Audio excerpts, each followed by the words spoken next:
Electronic মিডিয়ায় আসলে আন্দোলনের পক্ষে কোনো তথ্যই প্রচার করা হয়নি, আর কি তথ্য প্রচার করা হয়েছে ওইটাও দেশের মানুষ দেখেছে। জুলাই বিপ্লব সাংবাদিকদের জন্য বড় কেস স্টাডি। এই অভ্যুত্থানে গণমাধ্যমের কি ভূমিকা ছিল তা নিবিড়ভাবে আলোচনা করতে হবে। এই সময়ে ইলেকট্রনিক মিডিয়া কোনো কিছুই প্রচার করেনি বলে মন্তব্য করেছেন তথ্য ও যোগাযোগ প্রযুক্তি উপদেষ্টা নাহিদ ইসলাম। সোমবার সকালে জাতীয় প্রেস ক্লাবে সংবাদ মাধ্যমের সংস্কার নিয়ে মুক্ত আলোচনায় তিনি এই কথা বলেন।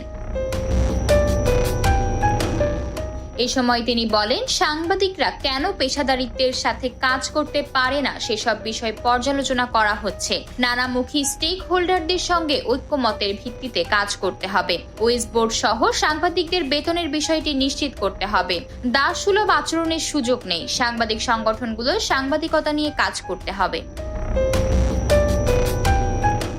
তথ্য উপদেষ্টা আরও জানান, সামনের দিনগুলোতে সাংবাদিকতার পেশাদারিত্ব নিশ্চিত করা এবং তরুণদের আগ্রহী করে তুলতে হবে।